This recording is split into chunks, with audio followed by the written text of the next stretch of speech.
আসসালামু আলাইকুম প্রিয় শিক্ষার্থীবৃন্দ, সকলকে অভিনন্দন জানাচ্ছি আজকে অনলাইন ক্লাসে অংশগ্রহণ করার জন্য। আজকে আমরা অ্যাসাইনমেন্ট অর্থাৎ তোমাদের নির্ধারিত কাজ চতুর্থ সপ্তাহের সপ্তম শ্রেণীর বিজ্ঞান বিষয়ে আলোচনা করতে যাচ্ছি। তো বিজ্ঞান বিষয়ে চতুর্থ সপ্তাহে যে তোমাদের যে অ্যাসাইনমেন্টটি দেওয়া হয়েছে একটি সৃজনশীল, সেই সৃজনশীলটি একটি তথ্যের আলোকে 4টি প্রশ্ন আছে, সেই প্রশ্নের আলোকে তুমি উত্তরটা দিবে। এই সৃজনশীল প্রশ্নটি তোমাদের ষষ্ঠ অধ্যায় থেকে অর্থাৎ পরমাণুর গঠন সেখান থেকে দেওয়া হয়েছে। তো ইতিমধ্যে তোমরা ষষ্ঠ অধ্যায় অর্থাৎ পরমাণুর গঠন সম্পর্কে তোমরা খুব ভালো করে জেনেছো, ক্লাসে আমরা অনলাইন ক্লাসও করিয়েছি। তারপরেও অ্যাসাইনমেন্ট কিভাবে তুমি তৈরি করবে সে বিষয়ে নতুন আঙ্গিকে আমরা একটু আলোচনা করতে যাচ্ছি। আলোচনায় তোমরা অংশগ্রহণ করবে এবং তথ্যগুলো অনুসরণ করে তুমি তোমার অ্যাসাইনমেন্টটাকে নিজের মতো করে সুন্দর করে সাজিয়ে লিখবে। অ্যাসাইনমেন্ট বা নির্ধারিত কাজ, যেটাকে আমরা বলে থাকি বাড়ির কাজ, এটা সরকার কর্তৃক প্রণীত। তুমি সময় মতো আবার শনিবারের দিন করে জমা দিয়ে দিবে। তো যেটা আমরা অ্যাসাইনমেন্ট, তোমরা ইতিমধ্যে তৃতীয় সপ্তাহ পার করেছো, তৃতীয় সপ্তাহে তোমরা ফলাফলও পেয়ে গিয়েছো। এখানে তোমরা অনেকেই ভালো করেছো, অনেকের ত্রুটি ছিল, ত্রুটিগুলো সংশোধন করে তৃতীয় অ্যাসাইনমেন্ট অনেক ভালো করেছো। চতুর্থ অ্যাসাইনমেন্ট, যেটা চতুর্থ সপ্তাহের চতুর্থ অ্যাসাইনমেন্ট তোমরা দিবে, এই চতুর্থ অ্যাসাইনমেন্টে যাতে এই ত্রুটিগুলো যারা করেছো তাদের যেন ত্রুটিগুলো না হয় সেদিকে বিশেষ নজর রাখবে। এবং তোমার ত্রুটিগুলো যদি সংশোধন করতে তুমি কারো সহযোগিতা লাগে, প্রয়োজনে তুমি সহযোগিতা নিবে বা একটু চিন্তা ভাবনা করে সংশোধনগুলো করবে। আশা করি চতুর্থ সপ্তাহের তোমার এই অ্যাসাইনমেন্টটি কোনো ভুল হবে না। এই জন্য অ্যাসাইনমেন্ট নং, তোমার এখানে কি কি পার্টে লিখতে হবে, শিরোনাম মানে উত্তরগুলো তুমি কিভাবে শুরু করবে, সেই জিনিসগুলো তুমি আরও সুন্দরভাবে প্রয়োজনে আগে একটু রাফ অংশ প্র্যাকটিস করে তারপরে তুমি অ্যাসাইনমেন্টটা সংগ্রহ সুন্দর করে লেখার চেষ্টা করবে। তো অ্যাসাইনমেন্ট লেখার ধরন এবং পলিসি আমরা বিগত ক্লাসগুলোতে জানিয়েছি, আমাদের প্রত্যেকটা স্যার তোমাদেরকে অনলাইনে জানিয়েছে। ওই বিষয়ে আর আমরা কথা না বাড়িয়ে আমরা পরমাণুর গঠন নিয়ে কিছু আলোচনা করি। তো টোটাল পৃথিবীতে এ পর্যন্ত 118টি পরমাণু আবিষ্কৃত হয়েছে। এই 118টি পরমাণুর মধ্যে প্রকৃতিতে বেশ কিছু পরমাণু, ধরো 92টির মতো প্রকৃতিতে পাওয়া যায়, আর বাকিটি হচ্ছে মানুষ রচিত। তো এই পরমাণুগুলো মূলত আমাদের কি কাজে লাগে, কিভাবে আমরা এই পরমাণু নিয়ে কাজ করব, এটি নিয়ে আমরা একটু ডিটেলস জানব। পরমাণু মূলত এই পারমাণবিক সংখ্যা অনুসারে পর্যায় সারণীতে সুন্দর করে সাজানো হয়েছে। যেমন সাজানোর দিক দিয়ে প্রথম সিরিয়ালে যে পরমাণুটি আছে তার নাম হচ্ছে হাইড্রোজেন। তোমরা ইতিমধ্যে হাইড্রোজেনের সাথে সবাই সম্পর্কযুক্ত। যেমন ধরো পানি তৈরি করতে কি আছে, পানির মধ্যে গঠনে হাইড্রোজেন আছে।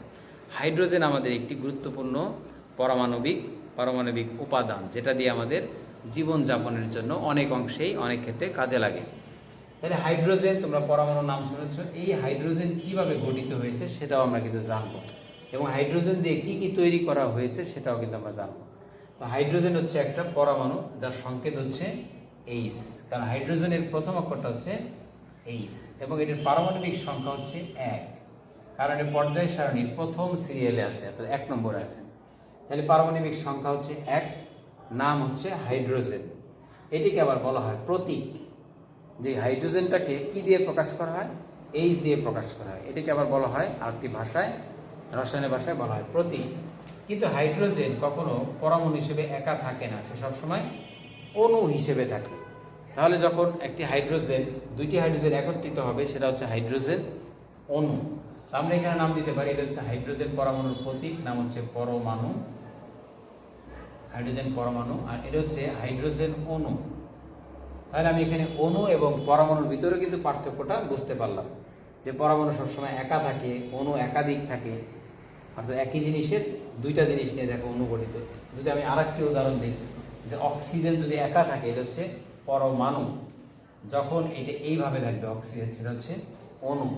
তাহলে অণু সংকেত এবং পরমাণুর সংকেত কিন্তু এক না, এটা ভিন্ন। তার মানে অণু পরমাণুর মধ্যে অবশ্যই একটি পার্থক্য নিয়োজিত আছে। এইভাবে প্রথম পরমাণুর নাম হচ্ছে হাইড্রোজেন, দ্বিতীয় পরমাণুর নাম হচ্ছে হিলিয়াম। এইসব পরমাণু, যেমন হিলিয়াম দিয়ে কী করে, হিলিয়াম তুমি দেখো অনেক গ্যাস হিসেবে, হিলিয়াম একটি গ্যাস যা দিয়ে অনেক ধরনের কাজ করা হয়। সিম্পল একটা উদাহরণ দিলে তুমি বুঝতে পারবে, তোমার চোখের সামনের উদাহরণ যে আমি হিলিয়াম দিয়ে আমরা সাধারণত কী করি। হিলিয়াম দেখো, বেলুনের মধ্যে হিলিয়াম গ্যাসটি যদি তুমি প্রবেশ করো তাহলে বেলুনটি একা একাই উঠতে থাকে। যতক্ষণ হিলিয়াম গ্যাস বেলুনের মধ্যে থাকবে দেখবে উঠতে থাকবে। বেলুন কিন্তু একা একাই উড়ে না, বা বেলুন রঙের জন্য উড়ে না, তার ভিতরে হিলিয়াম গ্যাস আসে, সে গ্যাসের জন্য উড়ে। তো এই যে ব্যবহার, জাস্ট একটা শেয়ার করলাম। হিলিয়ামের প্রতীক কি? হিলিয়ামের প্রতীক হচ্ছে He। তো এখানে পরমাণুটাকে He দিয়ে লেখা হয়, প্রতীক হচ্ছে He। এই হিলিয়ামকে আবার বলা হয়, ওর মেন পরিচয় হচ্ছে ও একটি নিষ্ক্রিয় গ্যাস।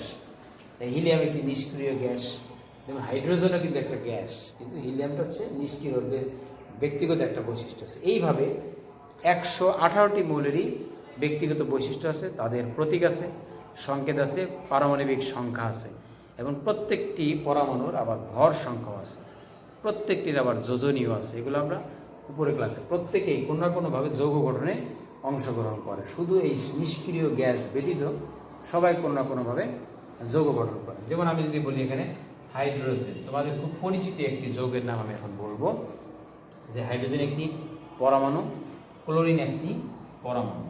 এই হাইড্রোজেন এবং ক্লোরিন যখন একত্রিত হয় তখন তারা একটা যৌগ গঠন করে, নাম হচ্ছে হাইড্রোজেন ক্লোরাইড।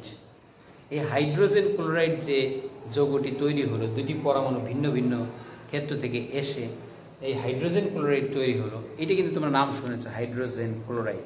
এটি একটি অ্যাসিড, শক্তিশালী একটি অ্যাসিড, যা আমাদের পেটের মধ্যে খাদ্য হজমের জন্য সহযোগিতা করে, ইত্যাদি ইত্যাদি আরও অনেক কাজ এখানে করে। তো এইভাবে তোমাদের পরমাণুর সম্পর্কে আমরা জাস্ট একটু বেসিক পরিচিতি জানতে পারলাম।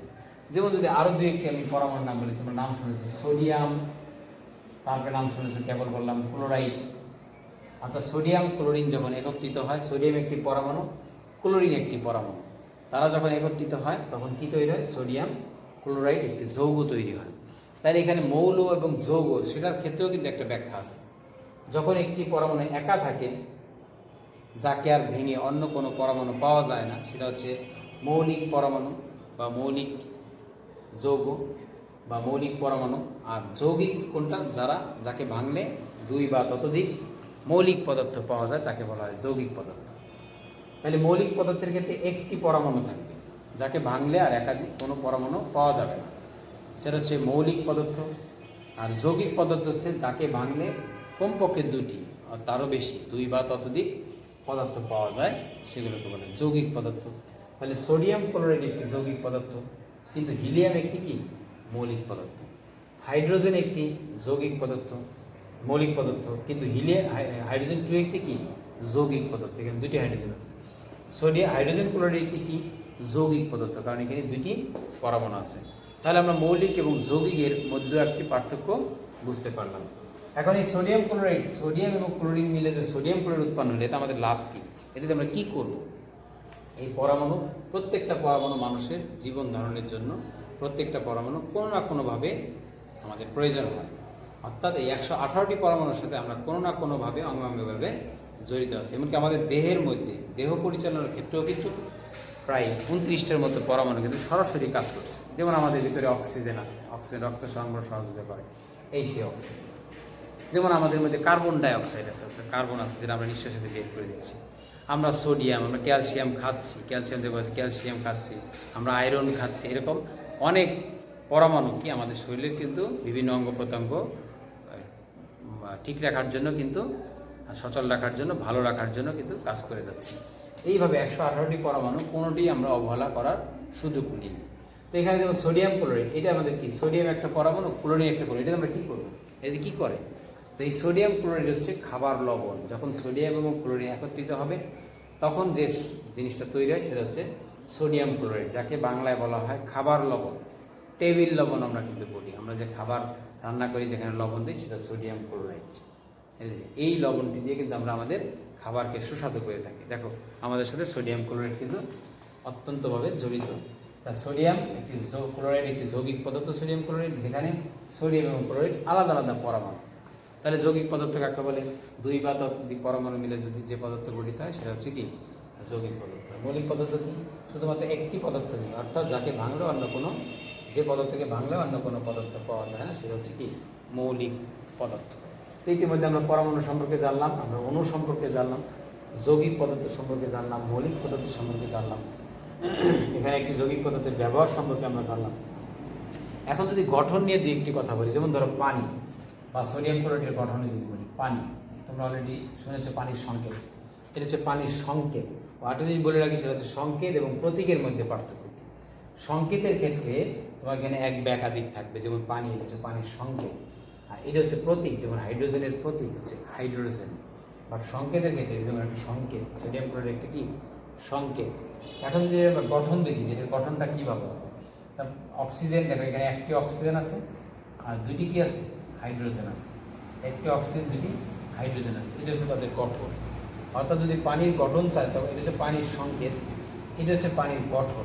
অক্সিজেন, এটা একটা বন্ধন, হাইড্রোজেন, অক্সিজেন, বন্ধন, হাইড্রোজেন। অর্থাৎ এক অণু পানি, এখানে এক অণু পানি আছে, সেখানে দুটি হাইড্রোজেন এবং একটি অক্সিজেন থাকে। তাহলে এক অণু পানিতে হাইড্রোজেন এবং অক্সিজেনের অনুপাত কত? হাইড্রোজেন অনুপাত অক্সিজেন সমান 2:1। অর্থাৎ দুটি যদি হাইড্রোজেন থাকে তাহলে একটি অক্সিজেন মিলে কয় অণু পানি হয়? এখানে এক অণু পানি হয়। এইভাবে আমরা গাঠনিক সংকেত। তাহলে সোডিয়াম ক্লোরাইডের গঠন কী হবে? যদি আমরা গঠন দেখি, সোডিয়াম একটি টান দিয়ে ক্লোরিন, কারণ সোডিয়ামের যোজনী 1, ক্লোরিনের যোজনীয় 1, বিধায় তাদের গঠনটা থাকে সরল আকৃতির। আর এই যে গঠনটা কিন্তু দেখো উল্টা ভি আকৃতির। হ্যাঁ, আমরা ভি আকৃতির উল্টা ভি আকৃতিরও বলতে পারি। তো গঠনটা কিন্তু ভিন্ন, এক একটার গঠন এক এক রকমের হয়ে থাকে, যার একটি ব্যাখ্যা আমরা পানি এবং সোডিয়াম ক্লোরাইড থেকে দেখতে পেলাম। এইভাবে আমরা বিভিন্ন পরমাণু, বিভিন্ন অণুর গঠন চিত্র কিন্তু আমরা আঁকতে পারি। যেমন আমি তোমাদের হিলিয়ামের একটি গঠন দেখাই, যেটা তোমাদের বইতে আছে। যদি এরকম একটি দেখাই, যে চাকরির গঠনটা দেখায়, এটা হচ্ছে নিউক্লিয়াস। মাঝখানে যে থাকে সে হচ্ছে নিউক্লিয়াস। এই নিউক্লিয়াসটা হচ্ছে প্রোটন এবং নিউট্রন দ্বারা সংযুক্ত, অর্থাৎ প্রোটন এবং নিউট্রনের যোগফলকে হচ্ছে নিউক্লিয়াস। আর এই অক্ষকে কেন্দ্র করে যারা ঘুরে চারিদিকে তাদেরকে বলা হয় ইলেকট্রন। তাই হিলিয়ামের দুইটি ইলেকট্রন আছে। হিলিয়ামের ইলেকট্রনগুলো কীভাবে ঘুরে? এই যে একটা ইলেকট্রন, সে ঘুরছে, এই একটা ইলেকট্রন, এরা পর্যায়ক্রমে এরকম কি ঘুরতে থাকে, পর্যায়ক্রমে ঘুরতে থাকে। এদেরকে বলা হয় ইলেকট্রন। ইলেকট্রনকে ই মাইনাস দিয়ে প্রকাশ করা হয়। আর এটার মধ্যে আছে proton plus neutron. Proton plus neutron হচ্ছে এই কেন্দ্রকে বলা হয় নিউক্লিয়াস। তাহলে প্রোটন প্লাস নিউট্রনকে বলা হয় নিউক্লিয়াস, আর চারিদিকে যারা ঘুরে তাদেরকে বলা হয় ইলেকট্রন। তো এখানে হিলিয়ামের পারমাণবিক সংখ্যা হচ্ছে 2, হিলিয়ামের পারমাণবিক সংখ্যা 2, অতএব ইলেকট্রন সংখ্যাও 2টি।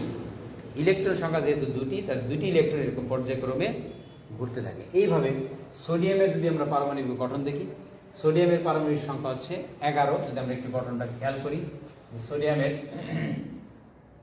কেন্দ্রে আছে নিউক্লিয়াস, অর্থাৎ প্রোটন নিউট্রন। প্রথমে 2টি ইলেকট্রন, টোটাল হচ্ছে সোডিয়ামের 11টি। আমি যদি একটু বলে রাখি, সোডিয়ামের পারমাণবিক সংখ্যা হচ্ছে 11, অর্থাৎ ইলেকট্রন সংখ্যাও 11টি। তাহলে এখানে যেমন একটি শেলের মধ্যে তারা এখানে ঘূর্ণায়মান, এখানে এরকম শেল ইলেকট্রন যত বেশি, তার এখানে ঘূর্ণন কক্ষপথ কী হবে? তত বেশি হবে। প্রথমে 2টি, পরবর্তীতে হচ্ছে 8টি। এটা হচ্ছে নিয়ম, 2, 8, তারপরে আবার 8। কিন্তু আমার সোডিয়ামের হচ্ছে টোটাল 11টি। তাহলে 2টি আর এখানে আছে 8টি, 10টি, আর বাকি থাকে কয়টি?